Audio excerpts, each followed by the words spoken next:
Dallia and Michael Dippolito's romance read like a Hollywood script. It was fast, furious, sweaty, very sexual. Dallia was young, fit, and attractive. A stereotypical, South Florida babe.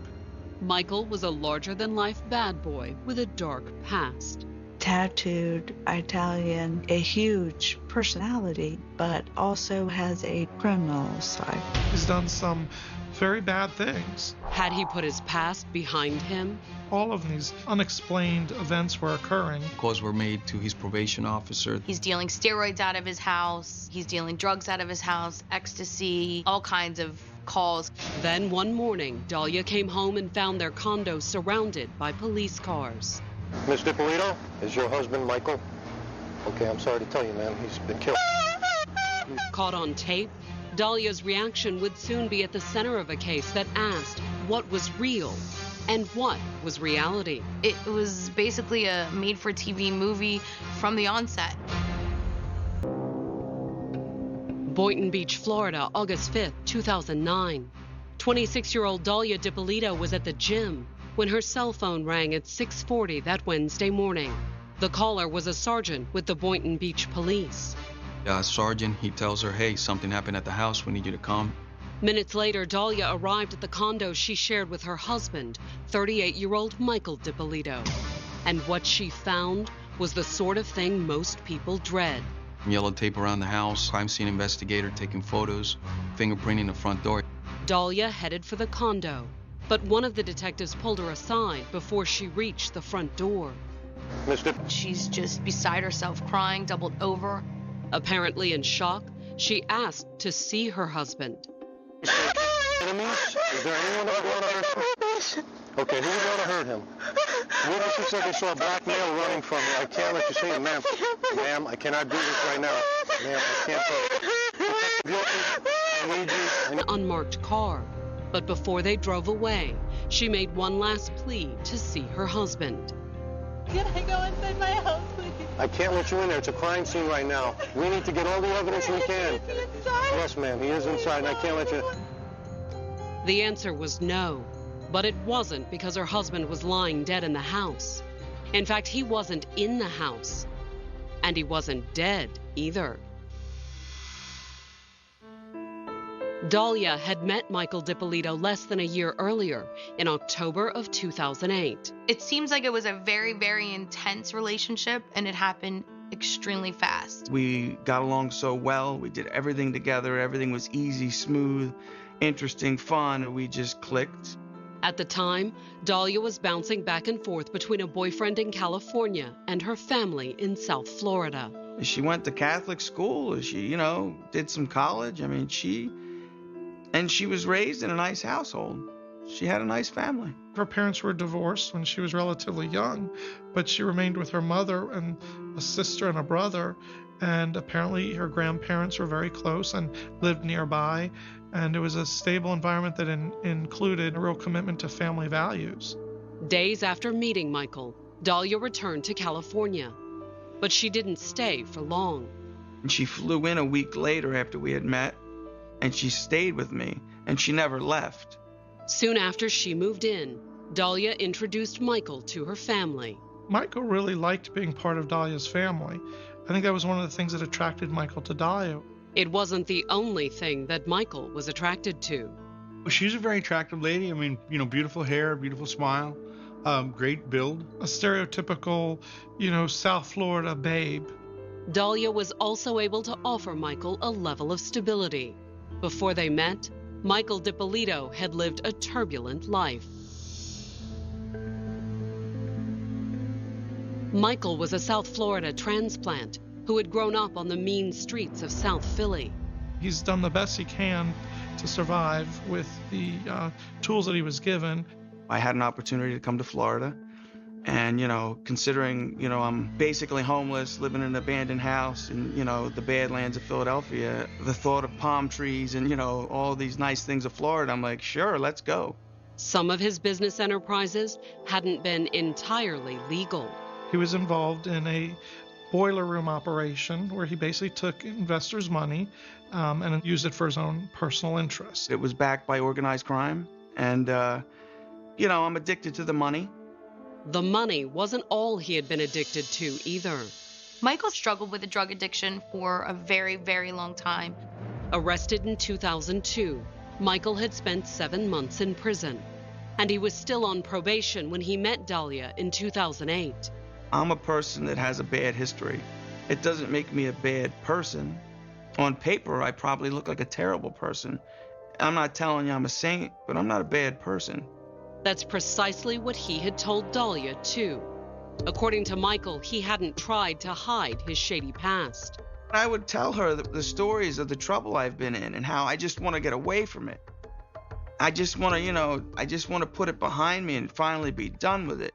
Dallia didn't appear to be put off by Michael's past. Instead, she focused on the future. She was always talking about plans of a future together.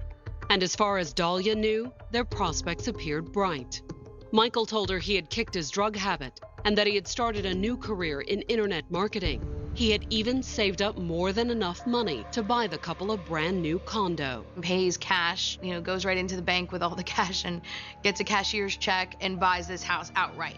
Despite paying cash for the condo, Michael had over $100,000 left in the bank, money that was supposed to go to the people he had defrauded. While on probation, he has to pay restitution to his victims. He was doing the best he can to save up his money. On February 2nd, 2009, 4 months after their first date, Dallia and Michael surprised their friends and family by announcing that they were married. We got married at the Delray Beach courthouse. We did it, with the paperwork and all, and it was kind of funny because we looked at each other, we're like, we really did this? And we laughed, and we're like, yeah. He was moving pretty quick, but, if he was happy. Dallia definitely looked happy. She was so loving to him and always telling him how much she loved him and embracing him. It looked to me she was in love with him. She was a good wife, as in, she'd do a lot of little things for me. And it was just exciting to, okay, great, thank you, And Dallia and Michael's next few weeks were happy ones, spent hanging out and making plans. We had similar ideas and goals, we're going to do this, we can, we're talking about traveling.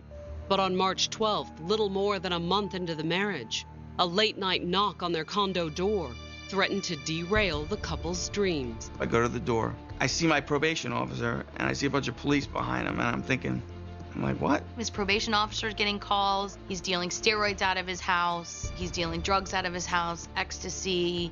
The police didn't find any drugs, but if they had, the consequences could have been severe. He could have gotten violated on probation and placed back in prison. Michael says the police raid left him rattled. And I had been on probation probably 6 years, and I've never had a visit like that. He called me to say that he was wondering, who I thought may have been out to harm him. And, truly had no idea. Michael had kicked his addiction years earlier, and while he had a criminal conviction on his record, it had not been for dealing drugs. So Michael and the authorities had to wonder who was the mysterious caller and why had they accused him of dealing drugs. He had been good for 6 years, and it didn't make sense. Nothing had changed. It wasn't like they were observing that he was acting different or changed anything in his lifestyle or could have been using drugs like he had as a youth. So it was suspicious to the law enforcement and probation. As for his new wife, Dallia appeared to take the disturbing incident in stride. Proposing to take her husband's mind off his troubles, she even suggested a spur-of-the-moment romantic getaway in nearby Palm Beach. And we stayed the night. It was my wife's idea. Let's go spend the night at the beach. It'll be nice. But the next morning, Dallia and Michael found more police waiting for them in the hotel parking lot. They say, we got an anonymous call that you're dealing drugs out of your vehicle. And can we search your car? For a second time, the police failed to find any drugs. And to Michael's relief, Dallia continued to support him. We're getting along and we're still, visiting her family. We have an active sex life. Everything's good and dandy. We're still making future plans. Although Michael also claims the back-to-back incidents left him more than a little uneasy. I'm really freaked out. I'm thinking, who's doing this? Was it someone he'd ripped off in his old life? An associate from his old organized crime days? He was actually considering every possibility, who could be out for him. He was going through, his Rolodex, looking at people in his past. Whoever it was didn't give up easily. On March 29th, Dallia and Michael had been out to dinner when once again they found police waiting for them in the parking lot. Mike looks at her and says, "Oh, what? I guess they're probably here for me." They were summoned by another anonymous tip. They ended up finding a little bag of cocaine under my spare tire. And I'm thinking to myself, now I'm going to jail. I'm going to jail. I'm going to jail. And I think I started crying to this cop. Talking to the police, Michael swore he knew nothing about the drugs. Instead, he claimed he'd been set up repeatedly. It was really strange that out of nowhere, all of a sudden these unexplained events were occurring. Incredibly, Michael managed to talk himself out of getting arrested. They said, "We're not going to make an arrest here. Something's not right." The police confiscated the drugs, and then they let him go. And I can't even believe they let me go. But would the mysterious stalker be so easily dissuaded? This is kind of creepy. I would go home. I'd search my whole house. I'm freaking out. Coming up, the police make another surprise visit. I guess I didn't know if they were there to arrest me or what was going on. And extreme measures are taken to find out. Sorry to tell. By July 31st, 2009, Dallia and Michael Dippolito had been married for almost 6 months. They had a nice life. They had a nice home. They were both working, making money. They were saying that Michael Dippolito was involved in some type of criminal activity. Michael assumed the calls were somehow related to his troubled past. In Michael's past, he's done some very bad things. In 2003, the former con man had spent 7 months in prison on theft and fraud charges. He had scammed some people out of some money, but he immediately took responsibility for it, pled guilty. Was someone he'd scammed behind the mysterious calls? Was an old organized crime associate trying to set him up? Or was there another explanation? On July 31st, Boynton Beach police received another phone call concerning the Dippolitos. Only this time, the caller identified himself. He was an old friend of Dallia's named Mohammed Shahada. Mohammed is someone that had known Dallia for years. He told the police that he was concerned about Dallia's husband. She told Mohammed that Mike Dippolito beat her and that he was horrible to her, that he was abusive. The alleged abuse wasn't what Mohammed wanted to report. Instead, he told police that when he'd urged Dallia to go to the police, she had suggested another, more direct option for dealing with her husband. She asked if I knew someone who can kill her husband for her. That's when he said, "I don't want to be a part of this." And when he refused, according to Mohammed, Dallia had tried to get her hands on a gun, his gun. He always keeps a gun in his glove compartment. She actually reached in his glove box and took his gun out and made the comment if he's not going to help her, that she would do it herself. Mohammed said that he'd managed to take the gun away from Dallia. I got really mad. I told her to get the hell out of the car. But the incident had also led him to call the police. He's like, this girl is serious. The allegation was also serious, and police needed to ensure the caller's information was good before acting on it.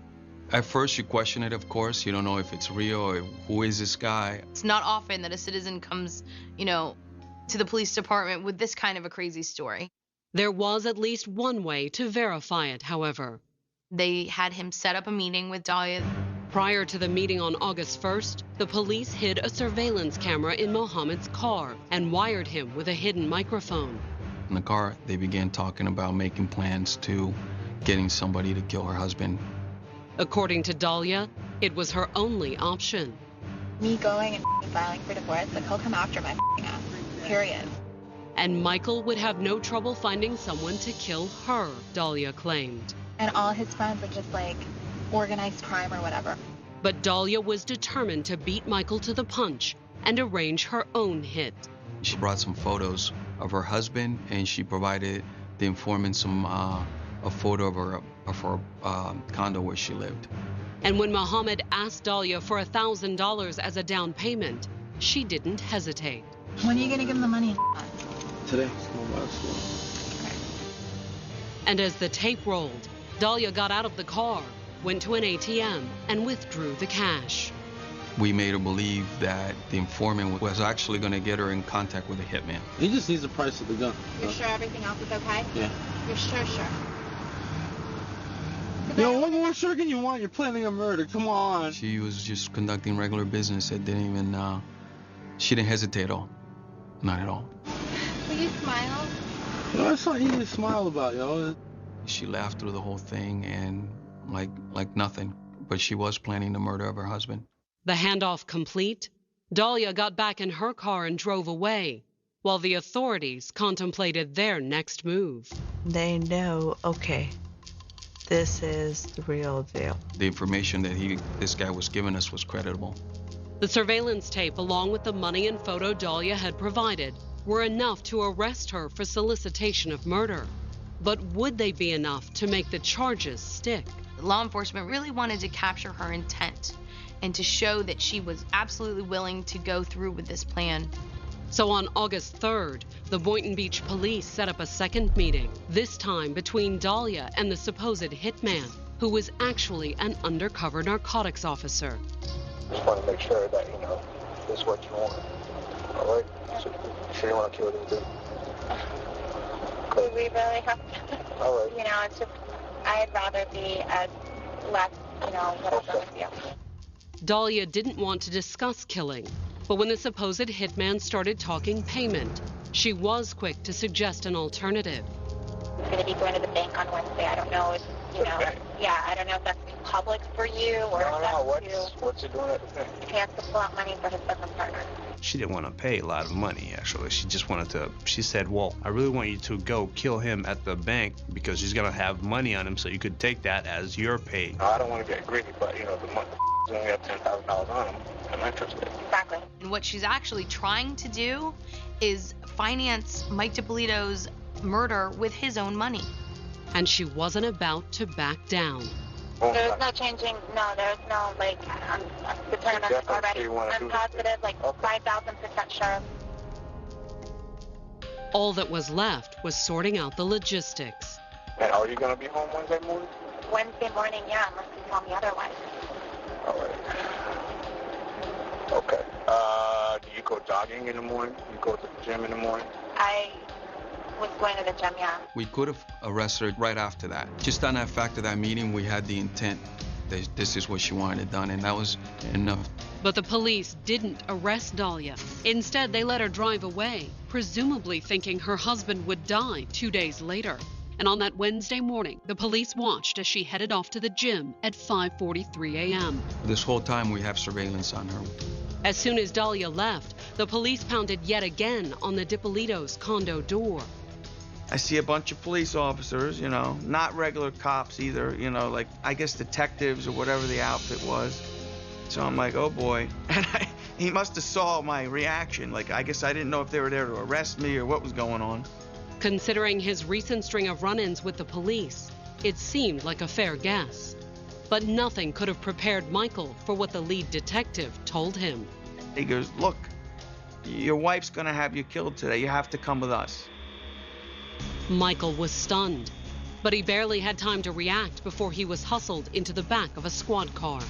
They told me, let's go, we gotta get out of here. Michael was removed from the scene within minutes of the door being opened.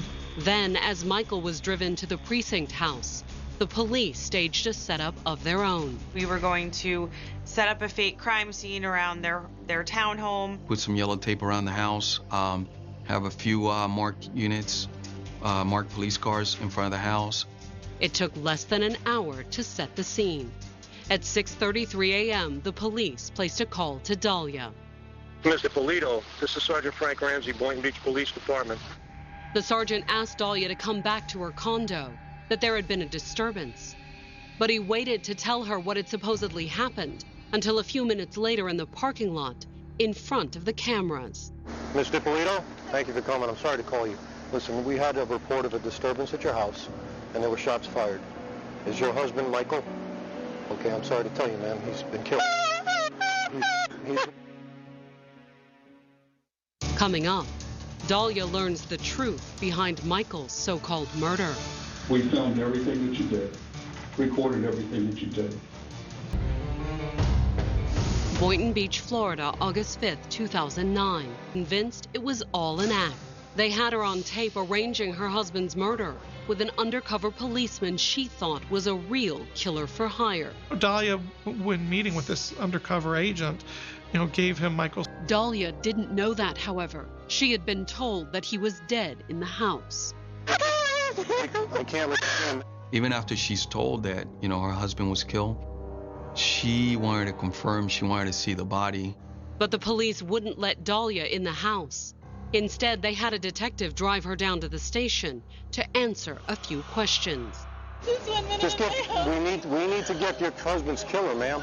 A few minutes later, Boynton Beach detectives ushered Dallia into a police interrogation room. At this time, she believes that we're investigating the fact that her husband was killed, and we still make her want her believe that she's not a suspect. And we give her an opportunity to talk to us and give us some information to assist us in the investigation. Although still tearful, Dallia did her best to help. And she starts going through all of this. My husband was into shady things, and she gives all these reasons why people would want to have him killed. He's been trying to get off probation, and it's just been nothing but problems the whole time that he's been trying to get off. People weren't happy that he was getting off probation. She talks about how her husband had enemies. Meanwhile, Michael was in the next room, watching everything unfold on a closed-circuit video monitor. I'm just watching it, and they're like asking questions to me. Did you know? And I'm like, no. I said, trust me, I had no idea. He loved her, and he was blinded by that. But watching Dallia in the interrogation room, trying to divert suspicion from herself, he wasn't blind anymore. That was Michael's aha moment. It all came together for him, and he realized, aha, Dallia's the one that's been behind all these mysterious anonymous calls to the police. And I wasn't happy about it, but it was a little bit of relief. And when it came to his wife's performance, the ex-con was even a little impressed. I gotta give the girl credit. She didn't crack. She sat there and sat quiet, which I can't even believe it. But how would Dallia react when the detectives brought in the fictional hitman in handcuffs? I put my head down. Well, I'm sorry, I failed you type deal. Because at that point, she still didn't know whether I was a cop or not. You know who this guy is? No. You've never seen him before? I've never seen him before, ever. I said, wow, but she played that very well. But moments later, the detectives let Dallia in on the secret. She was the one being played. That's an undercover police officer.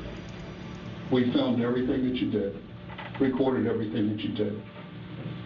You're going to jail for solicitation of first-degree murder of your husband. I didn't do anything. Did you hear what I just told you? I heard what you said, but I didn't Everything, listen to me. Everything has been recorded. You were photographed when you sat in his car.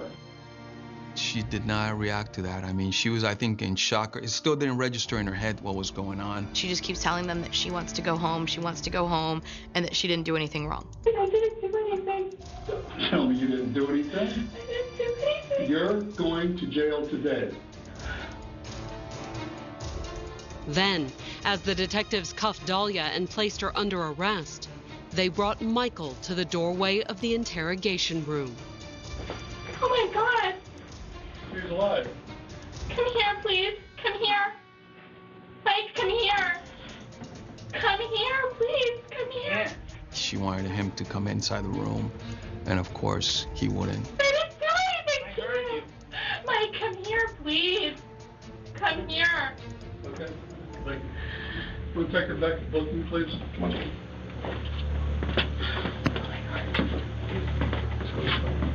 It was, don't believe anything you're seeing. It's all a lie.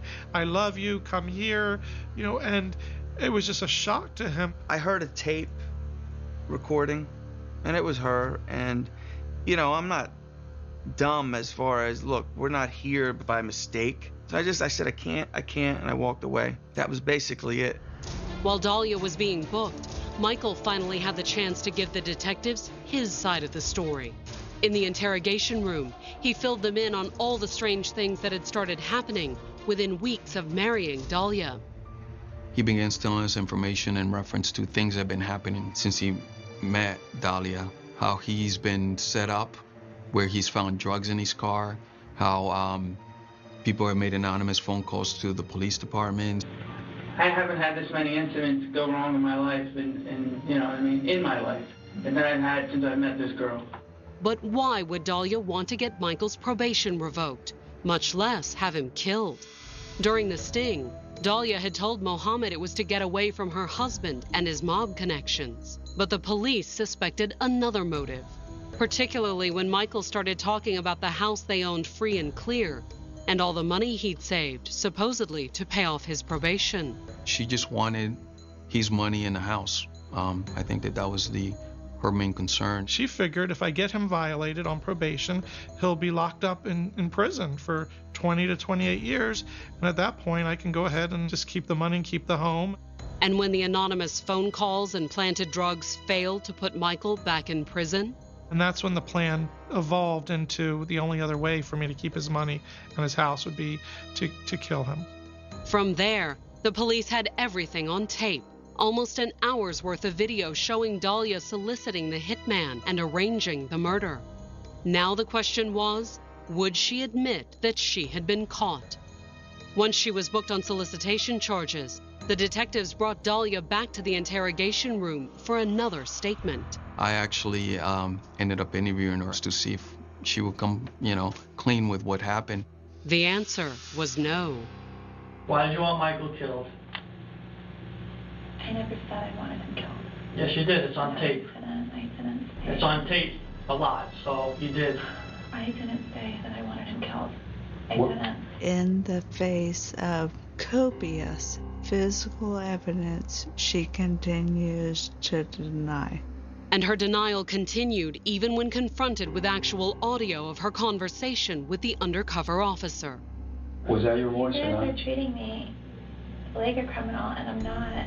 I'm not that kind of person. I'm just not. In that instant, you can see the level of delusion that she is operating under.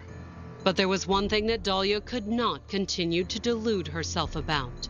If I'm not going home, then I'd like to speak with an attorney, please. Okay, there you go. That's fine.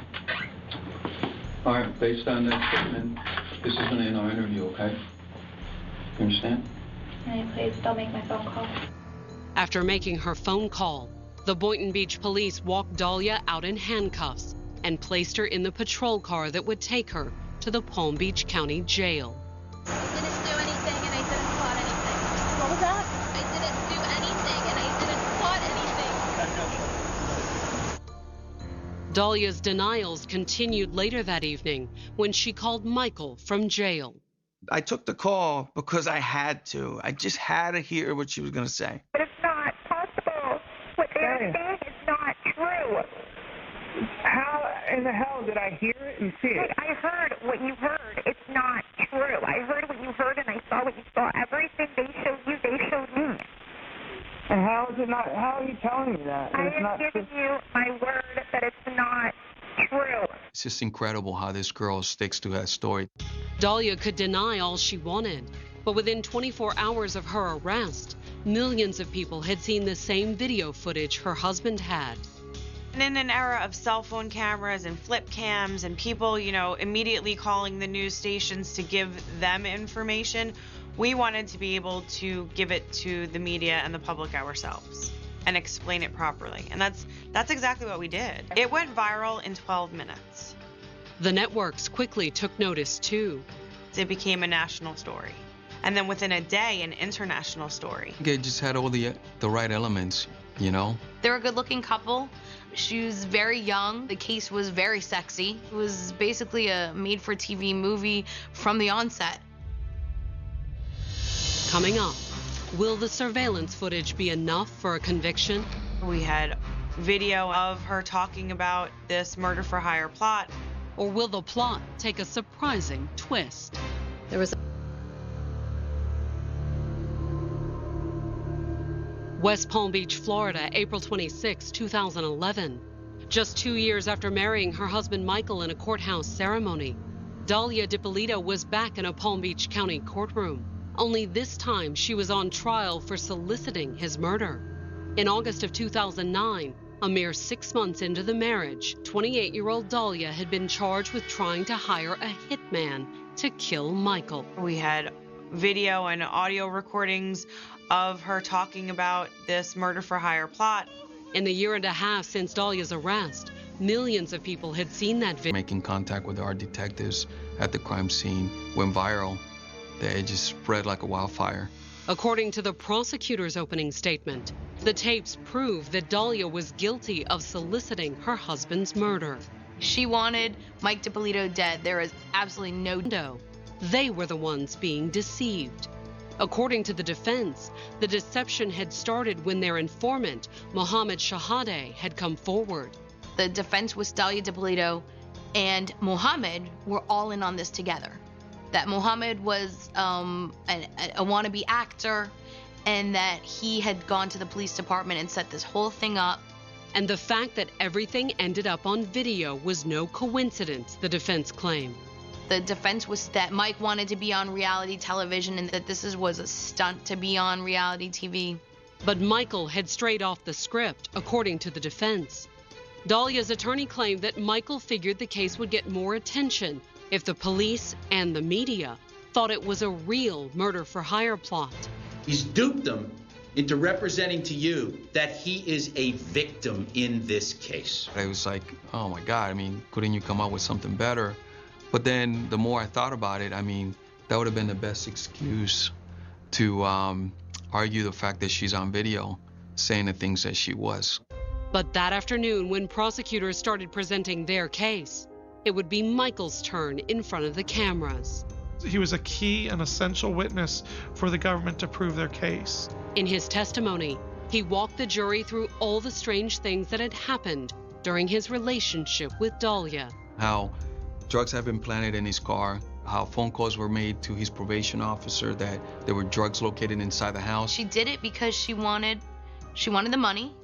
According to the prosecutors, Dallia's failed attempts to get Michael sent back to prison had led her to seek a hitman. That was the easiest way that she saw out of it.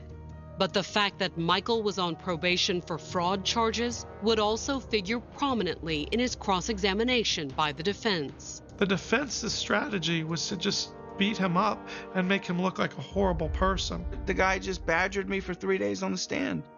Not that Michael didn't get in a few choice shots of his own. You're like a parrot. A parrot? Yeah.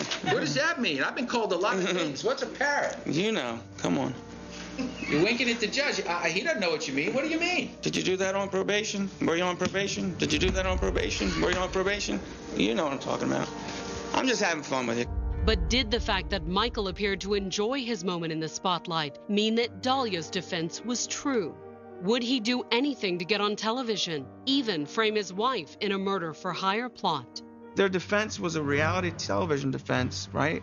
And I think he spent less than a minute on that fact. 3 days of badgering me, how I'm a bad person, I'm on probation. 3 days of that, and one question, did I want a reality television show? Was one question he asked me, I believe. I'm like, no. And I if that was their whole defense, I don't understand. On April 29th, jurors viewed the pre-taped testimony of Mohammed Shahade, the man who had first tipped police off to the murder plot. According to the defense, he'd been in on the prank, but that's not what he told the jury.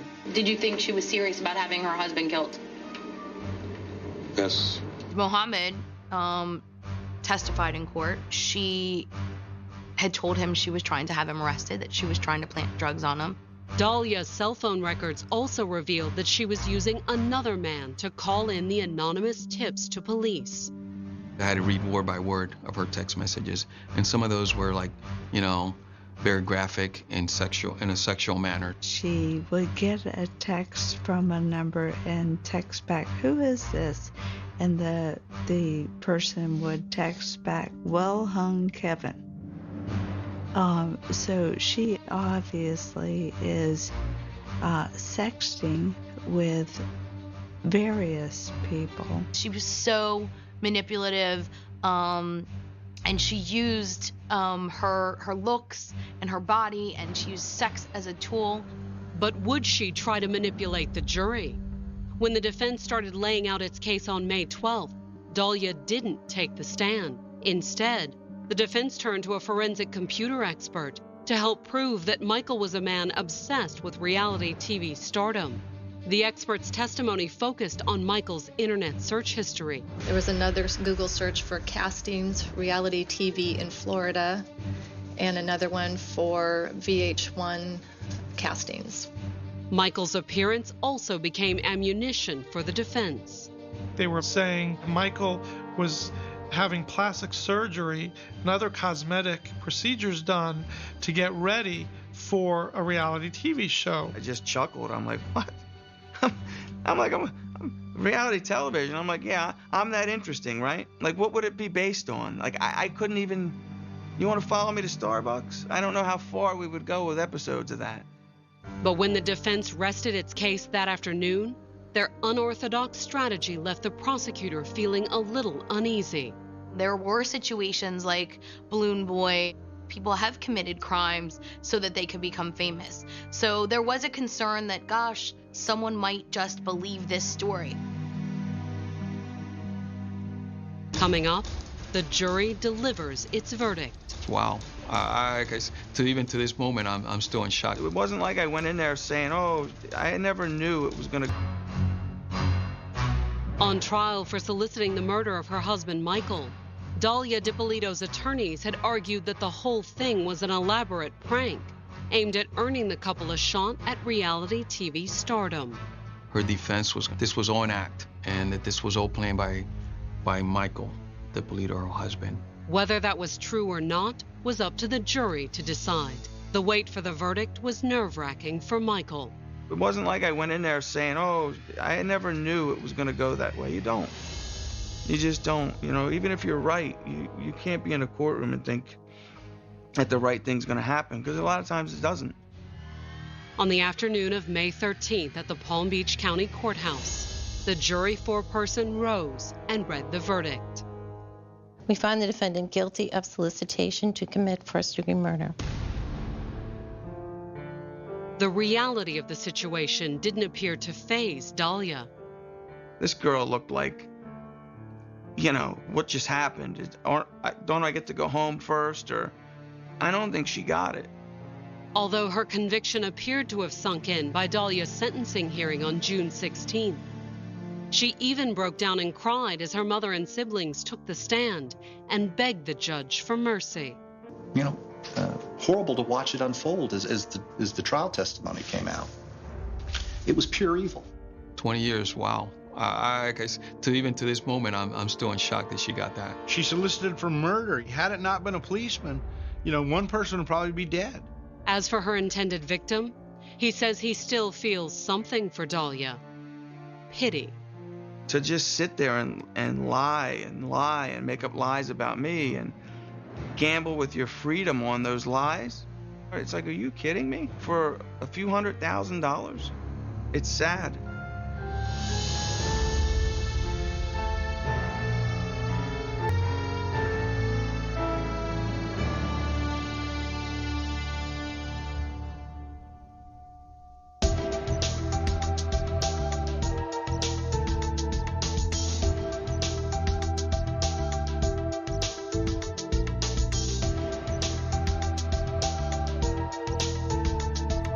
Miller had a life most women would envy.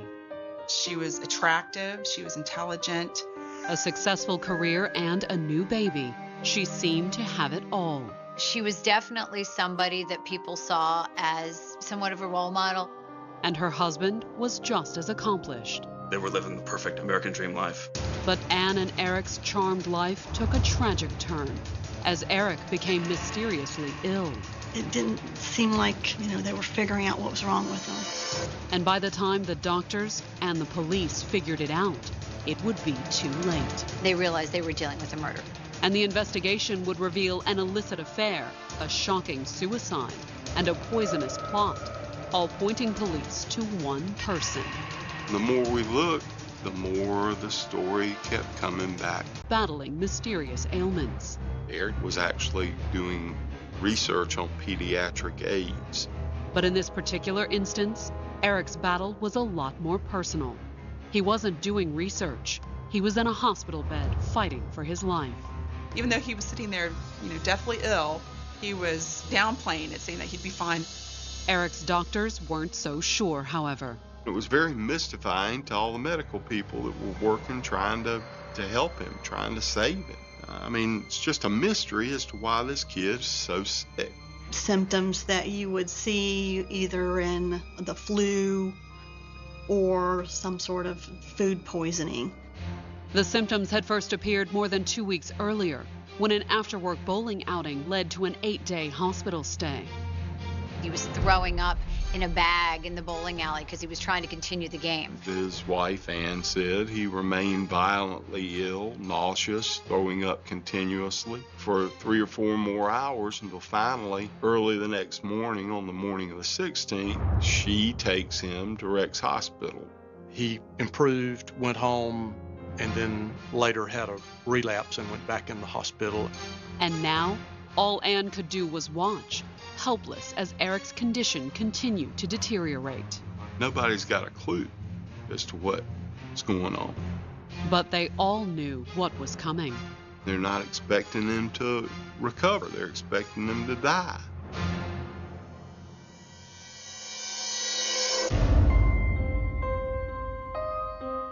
She was an athlete. She was popular. She was bright.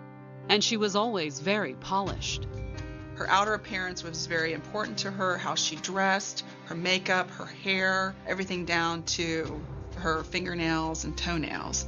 She was definitely somebody that people saw as somewhat of a role model. As ambitious as she was beautiful, in 1988, 18-year-old Ann enrolled at Purdue University and set her sights on a chemistry degree. But she found her strongest chemical connection when she met fellow student, 18-year-old Eric Miller. Essentially, almost a perfect man. Outstanding student, very good athlete. Eric excelled at everything he did. Eric always did the right thing, was always good in school. In other words, Ann and Eric seemed like a perfect match. I distinctly remember him coming back from class one day to our apartment and saying, guys, Tom, I've met this girl. And you could tell, instantly that he was head over heels with, infatuated with her. He was very smitten. She was attractive. She was intelligent. She seemed to be very interested in the same things, skiing or tennis or all the things that he liked to do. It was a pretty good fit for him. She was blonde, and it just kind of looked like the Ken and Barbie type of thing. Graduating from Purdue in 1994, Eric and Ann soon married. They pursued their PhDs at North Carolina State and moved into a comfortable house in Raleigh, North Carolina. Ann wanted to go to North Carolina. Her family was already there, and he saw his future with Ann. Eric loved Ann unconditionally. His life, his world revolved around Ann. Not that attending NC State was a sacrifice. The university's PhDs commanded high pay at the private labs crowding North Carolina's Research Triangle. They were both pretty well satisfied with the educational opportunities and graduate school opportunities offered at NC State University. An exceptional student, Eric finished with his PhD first in 1998. He was torn. Part of him wanted to enter industry and do research and support the field in that way, but was really leaning towards a different direction where he could do more research in the medical field. Eric ended up passing on a high-dollar job with one of the Triangle's major drug manufacturers and decided to pursue a government-funded research position. Rather than making big money at one of the pharmaceutical companies, he decides to take a federal grant and work on pediatric AIDS. He was just the kind of guy that really cared about children, really cared about making a difference in the world, and he was so proud of the work that he was doing. But with Ann still pursuing her PhD at NC State, life wasn't easy for the young couple. Eric wasn't making a whole lot of money as a research fellow. None of them do. And the couple struggled even more when Ann became pregnant. Eric's family was constantly loaning them money, giving them money, and it was never enough. So after the birth of their daughter in 2000, Anne, now 30, dropped out of her PhD program and used her master's degree in biochemistry to get a job with one of the area's top pharmaceutical companies. She took a job there as a research scientist doing work in the laboratory at Glaxo Wellcome. It was exactly the type of high-paying job Eric had turned down. She went to work to have, some of the nicer material things in life. I mean, a nicer house, nicer cars. They used Anne's salary to buy a bigger home. It was a nice 2-story, brand new house. They were living the perfect American dream life. There was a downside, though. Anne's busy work schedule meant she spent less time with her daughter. Eric did everything. Eric cared for his daughter, feeding and the diapers. Anne's new job brought other changes, too. She had some, cosmetic surgery on her chest, and she also had lots of other kind of beauty treatments. Eric appreciated Anne's new look, but on all those nights that Anne worked late and left him alone with the baby, he began to wonder, was he the only one? Maybe there was some issue of Anne working around an environment that was primarily men, and maybe, it was getting a little bit uncomfortable for him for his wife to be working around men all the time. Was it possible that Anne was having an affair? Or was Eric overreacting? After all, few of Anne's fellow researchers had her husband's good looks. And most, like coworker Daryl Willard, were married. Daryl was very much of, I guess for lack of a better word, a geek that was very good in chemistry, but maybe not other things. Anne had even seen Daryl outside of work, but it appeared to be entirely innocent. Several of the people that worked at Glaxo had started going bowling outings. Anne had gone a couple of times. Eric had even gone with her on a few of the outings. But his trip to the bowling alley on the night of November 15, 2000 would be his last, cut short by the mysterious and eventually fatal symptoms. To ease Eric's concerns about her male coworkers, Anne insisted Eric attend a guys' night out at a local bowling alley with Daryl Willard and a few colleagues. Anne's justification, well, if you go out and start getting involved in various activities with these guys I work with, then you'll feel more comfortable. Eric tried to be enthusiastic, even when it became obvious they'd picked the wrong night for bowling. Everybody knows if you're going in to bowl with 2 or 3, 4 friends, you don't do it on league night because all the lanes are going to be taken. The group ended up having to wait for a lane. Everybody goes over to the snack bar. They order hot dogs and whatnot. The men decide to get some beer. Daryl Willard then goes and purchases that beer. Eric tastes his beer and says, this beer tastes kind of funky. The other coworker, who had already, sipped some of his beer, said, hey, that's just bowling alley beer. And at some point, the cup of beer that Eric's drinking from gets tipped over.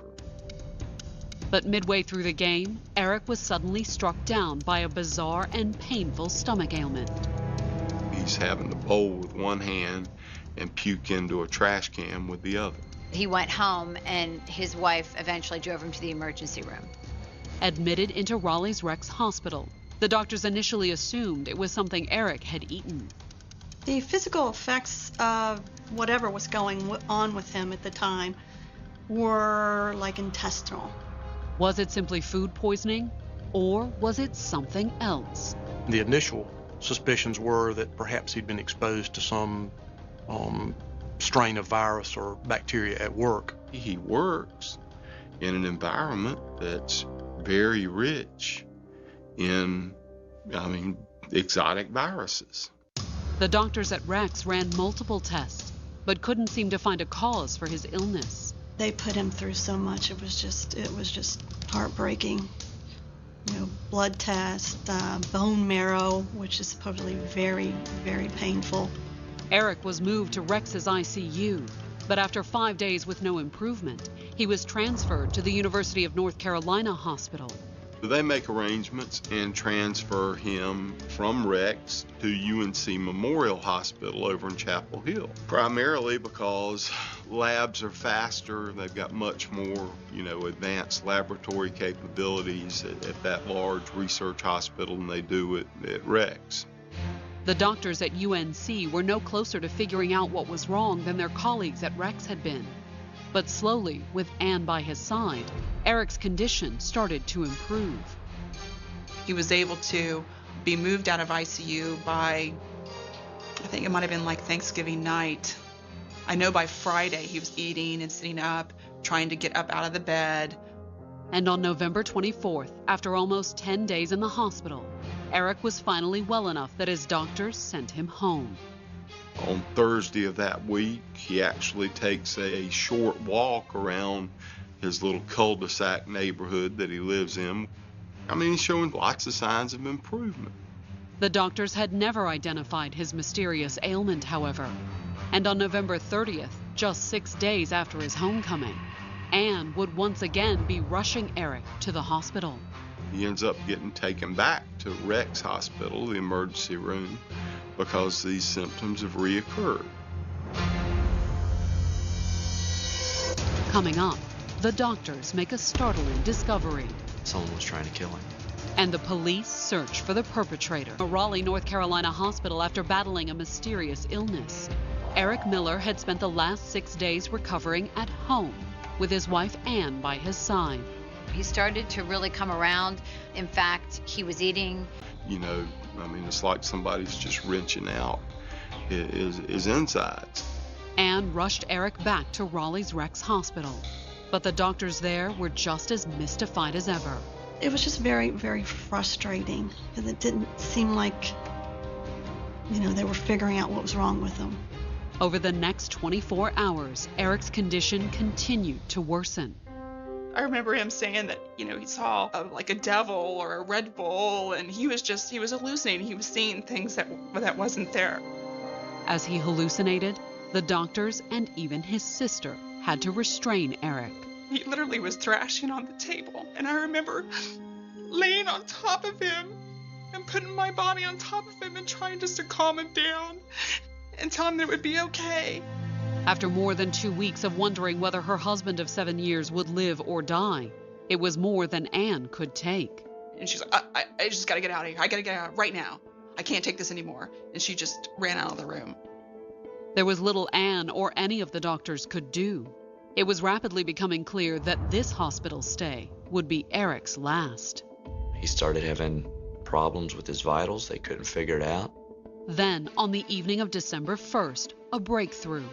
Eric's doctors discovered a mislabeled test result from his previous hospital stay. After weeks of speculation, they finally knew what was killing Eric Miller. And the reports come back from UNC Hospital to Rex Hospital in Raleigh. They're saying, hey, this is arsenic.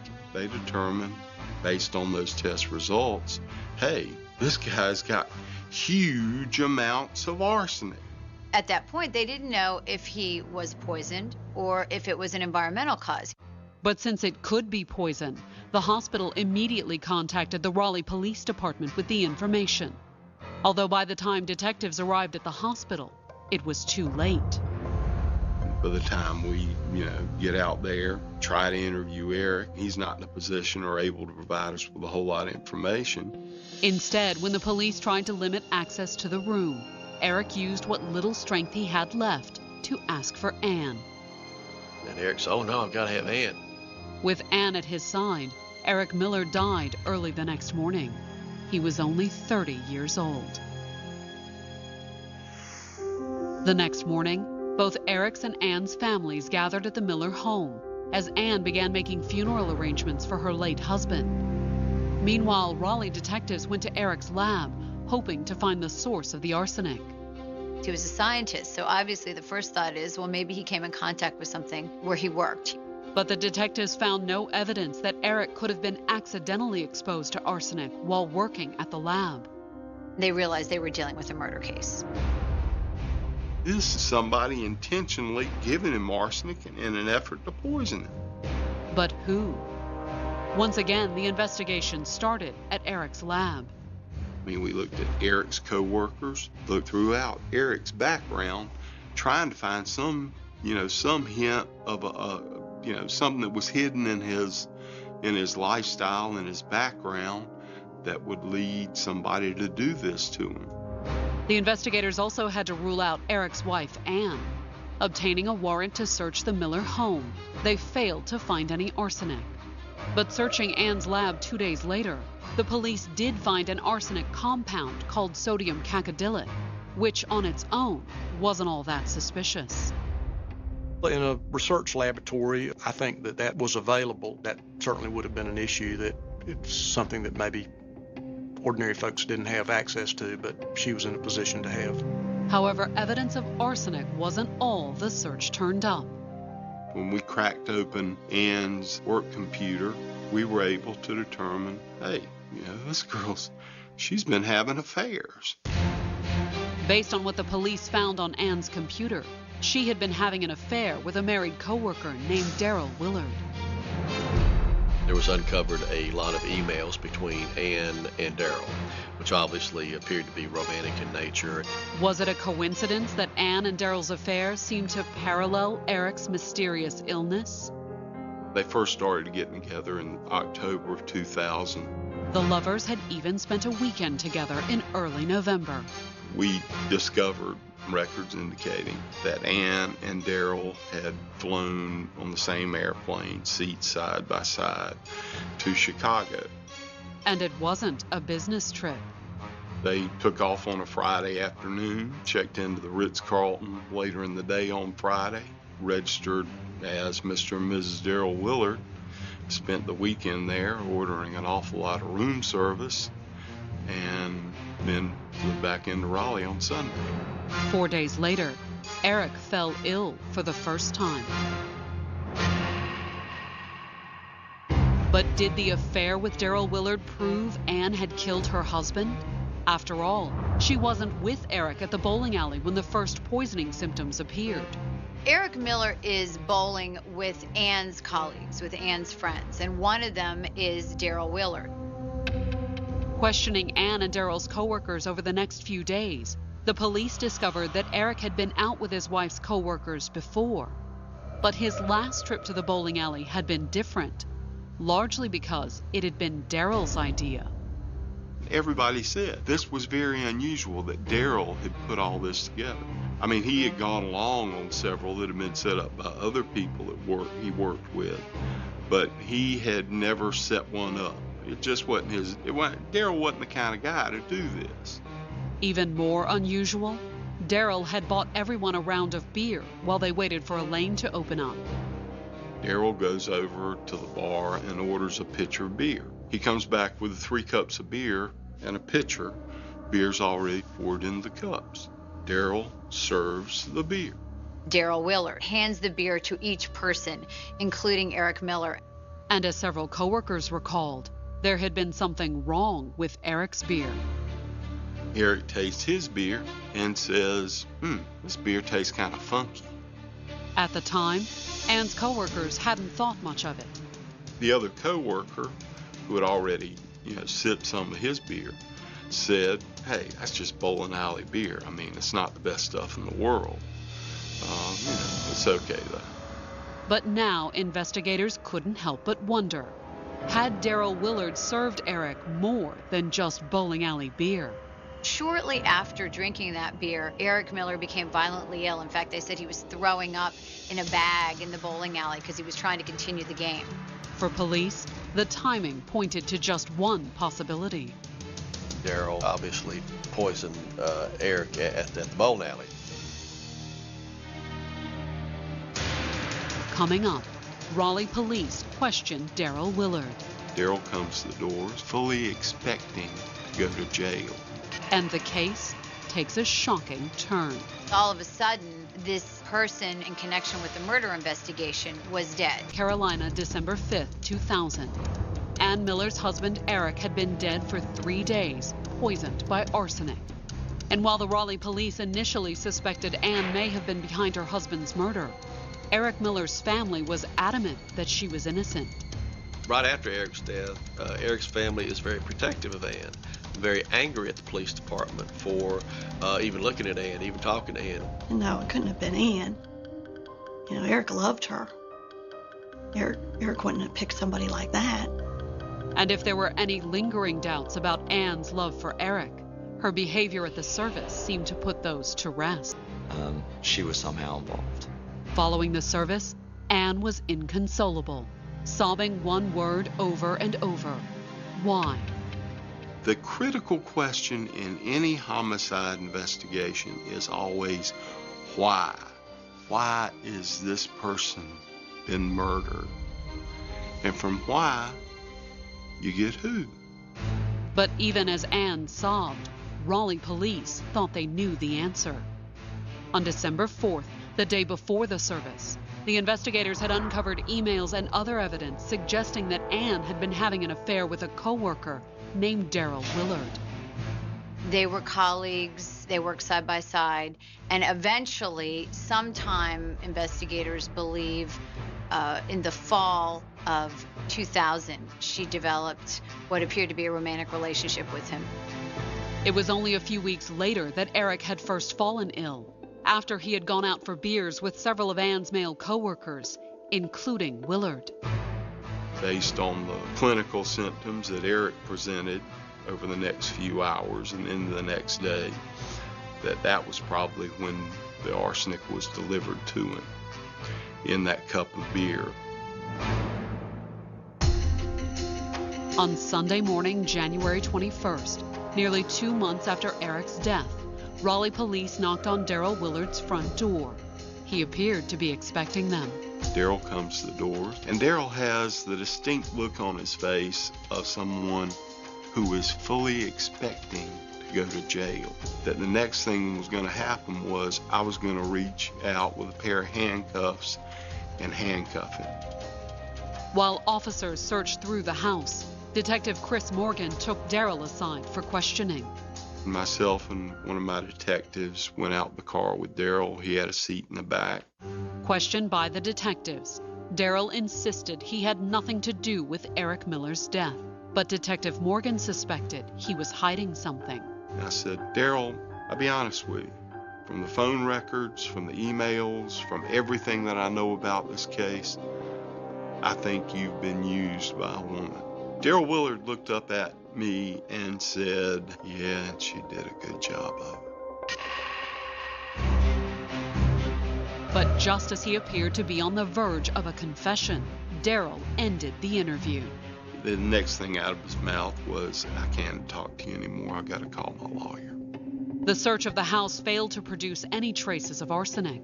With insufficient evidence to make an arrest, the detectives told Daryl he was free to go. At 5:30 the following afternoon, Daryl Willard's wife Yvette pulled her car into the driveway of the couple's home. When she walked into the garage, she made a horrifying discovery. The very next day, after the search had taken place and the search warrants had become public in the local newspaper, Daryl Willard committed suicide. Daryl shot himself. It was a pretty clear-cut case of suicide. There wasn't any suspicion that there had been anyone else involved.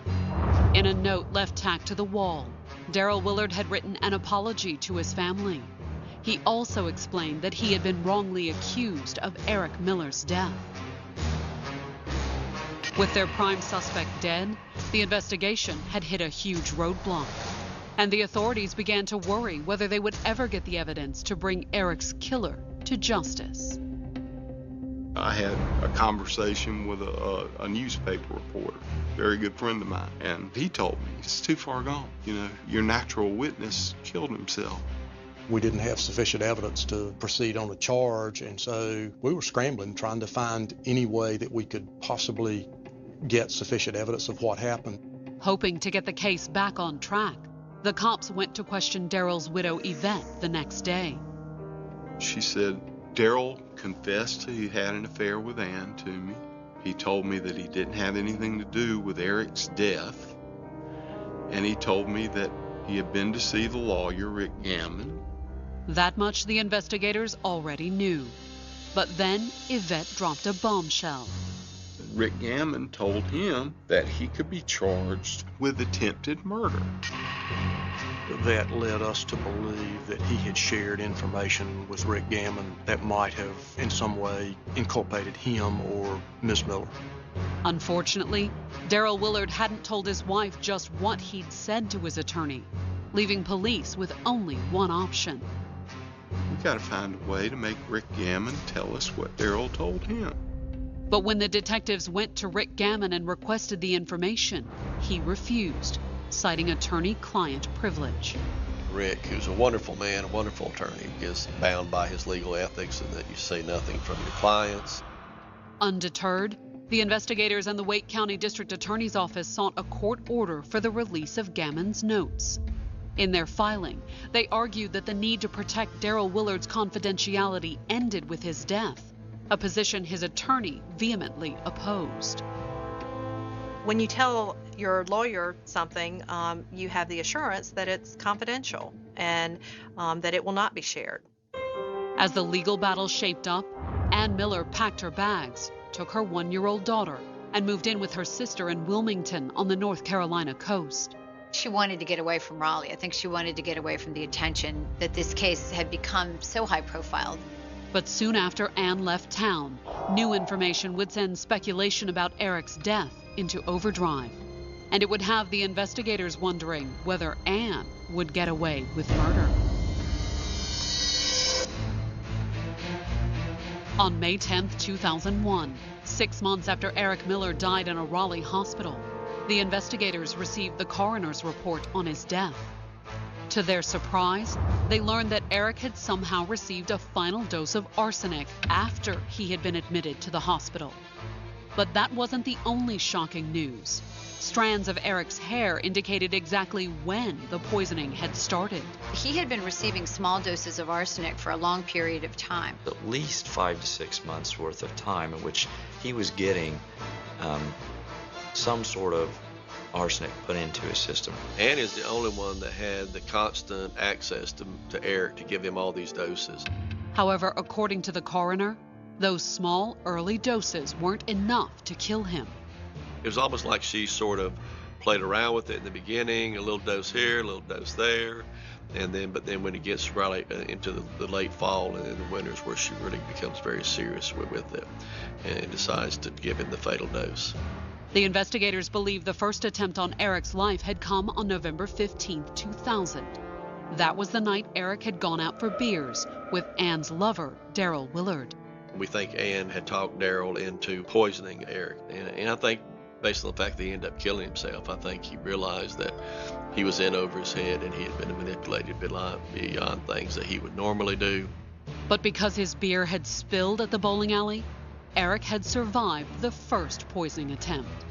Apparently, Eric didn't get the level of dose that would have killed him.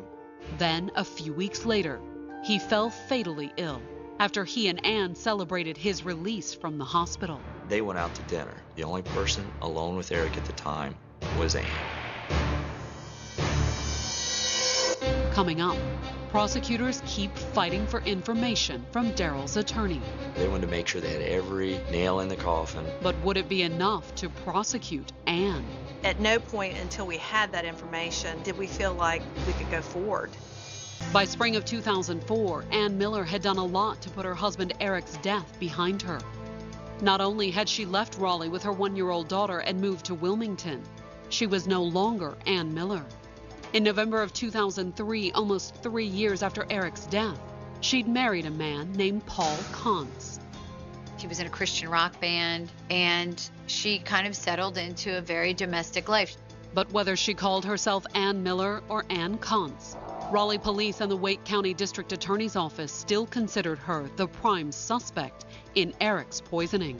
The more we looked, the more the story kept coming back to Ann Miller. You know, each time he got sick, she was the person who was there that would have pointed to her being the person to give him the arsenic. Investigators had shared their suspicions with Eric Miller's family. However, there was one small problem. We didn't have sufficient evidence to proceed on a charge. It was all very circumstantial, and they wanted to make sure they had... For Ann's deceased lover, Darrell Willard. Shortly before Darrell Willard killed himself, he went to talk to Rick Gammon about the case. Rick Gammon told him that he could face attempted murder charges. Daryl had shared that bit of information with his wife, who shared it with the police. But she didn't know what Daryl had told the attorney about Eric's death. I mean, let's assume that Daryl Willard tells his lawyer the truth. Whatever he tells him, Rick in return is telling him he could be charged with attempted murder. He's going to have some basis in fact for making that prediction. Whatever those incriminating details were, could they also incriminate Ann? With Daryl dead, only Gammon knew for sure, and the attorney wasn't talking. Because of attorney-client privilege, there was no way you could get at that information unless a judge ordered him to give that information up. So the Wake County DA's office had filed a motion requesting that Gammon release his records. There was a long, protracted battle to keep this information private. And the legal debate over attorney-client privilege all hinged on one complicated question. Does it transcend death? Finally, after almost 2 years of legal wrangling, the question went before the North Carolina Supreme Court in May of 2004. They presented a very powerful argument that attorney-client privilege, even after death, could never be breached. The justices disagreed. Since there was no danger of incriminating his now deceased client, the state Supreme Court ruled that Gammon had to reveal the contents of his conversation with Daryl. It was a very narrowly defined case, but it gave us what we needed. On May 27th, Rick Gammon hand-delivered notes from his conversation with Daryl Willard to the authorities. When the investigators read the contents, Gammon's notes confirmed that it was Ann who had been poisoning her husband. In fact, according to what Daryl told his attorney, Ann had given Eric a final dose of arsenic shortly before his death. She had administered a dose of arsenic to her husband while he was hospitalized in his final hospitalization. Daryl didn't witness Ann delivering the fatal dose to her husband, but according to paragraph 12 of Gammon's notes, she had confessed to it while Eric lay dying in his hospital bed. Daryl Willard told Mr. Gammon that he had met Ann Miller in the parking lot of the hospital while Eric was being treated there, and she had gotten into the SUV, and they were sitting there, and she held up a syringe that was empty. And she said, "I just used this to inject poison into Eric's IV." That conversation was the smoking pistol. Finally, after years of waiting, the prosecutors felt they had enough for a murder indictment. At no point until we had that information did we feel like we could go forward in terms of presenting this case to a grand jury to start the proceedings. On September 27th, nearly 4 years after Eric first fell ill, the Wake County grand jury indicted Ann Miller Kantz for murder. Rick Gammon really was the key to blowing this whole case wide open. That same day, Ann returned to Raleigh and turned herself in at police headquarters.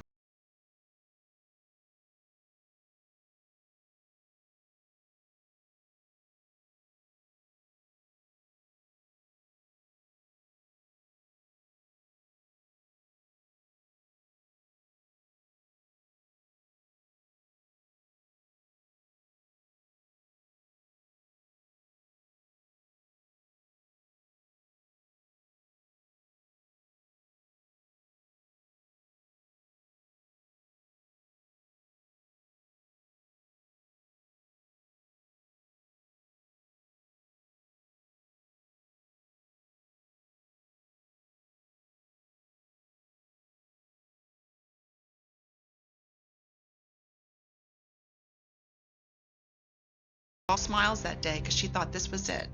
But Ann's smile vanished when Rick Gammon was called into the courtroom along with his notes. When Rick Gammon literally brought paragraph 12 to the courthouse, he was met in the elevator by media just staring at the envelope, like we could actually maybe hopefully glean what was in that envelope by just looking through it. They wouldn't have long to wait. That afternoon, the prosecutors read the explosive contents of paragraph 12 in open court. She had used a syringe and put poison in Eric's IV while he was still at Rex Hospital. That was the first time we had heard that, so it was news to us too. And it was unbelievable because it was so decisive. At the end of the hearing, the judge set Ann's bond at $3 million. She would be staying put, so we of course were ecstatic. Ann, on the other hand, appeared far less thrilled at the prospect of sitting in jail. Finally, you at least saw on her face a little bit of seriousness or somberness, but it was because she didn't get what she wanted. With Ann behind bars, police and the district attorney's office began building their case for trial. They knew they had an uphill fight. Winning over the judge at Ann's bond hearing was one thing, but could they convince a jury to convict a 34-year-old mother of murder? There was no criminal history. She was an educated person. She may have been sympathetic to some folks. And Ann was sure to play on that sympathy. If the investigation had proved anything, it was that she was a master manipulator. She was a chameleon. She could appear seductive one minute, and she would look like a Puritan the next minute. There was a real fear that you put her in front of a jury and people are going to feel sorry for her. It scared me. It really scared me. Going into a room with 12 good citizens of Wake County who are still human, it scared the hell out of me. Coming up, Ann goes back to court. But will the outcome be justice? They were empty words. There was no regret. In November of 2005, Ann Conce's late husband, Eric Miller, had been dead for almost 5 years. Accused of poisoning him with arsenic, the 35-year-old had been charged with his murder in December of 2004. It took a number of years before we felt like we had enough to present to a grand jury and to go forward in this case. When Ann walked into a North Carolina courtroom on November 7, 2005, she faced the possibility of life in prison. In fact, Ann had already spent most of the past year behind bars, unable to make bail. She was given a $3 million bond, which was obviously too high and too high for most people to make. She was then transferred to women's prison because there was a feeling that she was going to be in prison for quite a long time waiting for trial. But could the prosecutors keep her in prison permanently? In terms of the scientific evidence and being able to pinpoint exactly when doses were given, there were going to be some difficulties in terms of proof in this case. The prosecutors would never have to make their case. Ann had come to court that morning to plead guilty to second-degree murder and conspiracy to commit murder in exchange for a minimum of 25 years in prison. I felt like given every direct fashion, and it wasn't as satisfying as you might think. My one daughter asked, "Gosh, Ann, why? Why? Why didn't you divorce him?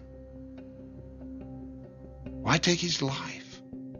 But Ann never answered her former in-law's questions. This was not a woman that killed for money. There was a very small life insurance policy. So that kind of is always going to be the mystery about this case. And Ann's formal statement offered little in the way of an explanation or apology. They were empty words. There was no regret. There still is no regret. The only thing she regrets is that she got caught. But after 5 years of investigation, the police were pleased to see Eric's killer brought to justice. To admit that she killed her husband was something that investigators had waited a long time to hear. And for those investigators, this case is a reminder that when it comes to murder, appearances can be deceiving. Evil doesn't always appear with horns and a tail. Sometimes it can be a demure, well-educated, well-spoken suburbanite housewife who appears on the outside to be all sunshine and roses and dark-hearted as they come on the inside.